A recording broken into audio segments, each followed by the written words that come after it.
Lips peeled back to bare their sharp teeth. "This is your fault," one screamed over the sound of the rain, pointing a long finger down at the pandas. "You were supposed to warn us."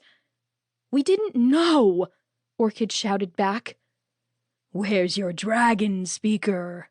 demanded another monkey. Orchid tensed as they started to climb down the trunks of the trees, slowly at first, but then faster, leaping from trunk to trunk, as if they were so angry they no longer cared if they slipped and fell. "Why didn't he tell us what was going to happen?" "It's not Sunset's fault," Root growled, slowly shifting his position in the mud, stepping between the advancing monkeys and Orchid.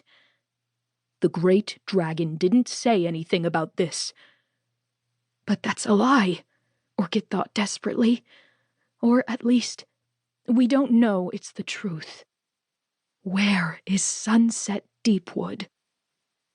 "Tenderfoot is dead," one of the monkeys wailed. She had reached the ground and now stood there, tail whipping behind her. "Fleetheart is dead. So many dead." "And it's all because the pandas let it happen," growled another monkey. "They did this to us. From now on, we listen to no panda. Get them!" "Run!" Root barked as the monkeys splashed through the mud toward them. Orchid turned and fixed her gaze back on the rock shelf. If she could make it there, if she had somewhere to plant her paws, then let the monkeys come. She could snap them between her teeth. If only she could keep her grip. She looked back, and a wave of horror washed over her as she saw that Root was not following her. "Root! No!" she barked. But Root faced the monkeys down, snarling as they leaped. He got the tail of one between his teeth and tossed it several bear lengths away with a hard shake of his head. But as soon as he had, more monkeys piled onto his back, getting their grabbing hands into his fur, his ears, biting and scratching. Orchid prepared to run back to him, but then Root's paws slipped. The moment stretched out for what seemed like forever, Root still twisting in the mud even as he fell, trying to free himself from the monkey's grasp. The troop sprang away from him as he tumbled, but Root couldn't stop himself. He hit the cliff edge, just like the bamboo had. The impact was sickening, even from so far away. Root rolled and toppled and fell into the floodwater. For a moment, a flash of black and white bobbed on the surface, and then he was gone. Orchid let out a roar of grief, but the crashing of the rain all around her swallowed the sound. She almost hoped that the monkeys would turn on her, that she would be able to take a few of them down before she fell too.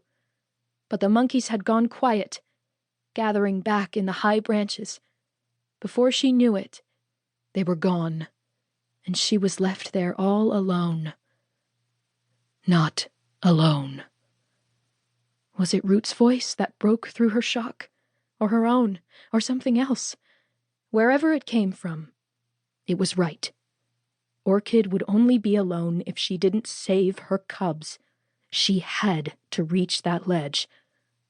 The climb was hard, but she couldn't stop moving. Root needed her to make it. Her cubs needed her. When her claws finally found solid rock, and she pulled herself up onto the jagged path at the top of the ledge, her legs were shaking so hard she almost collapsed right there.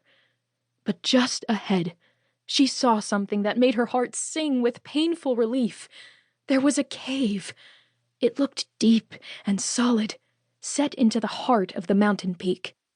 New energy rose in her muscles, and she hurried to sniff the entrance. It wasn't dry. Nothing in the Bamboo Kingdom was dry now. Maybe it never would be again. But it was sheltered from the lashing rain. It would be warmer. It would be safe. She hurried inside, going as deep as she could before it was too dim to see. The worn stone under her paws felt calming. This would be a place for the cubs.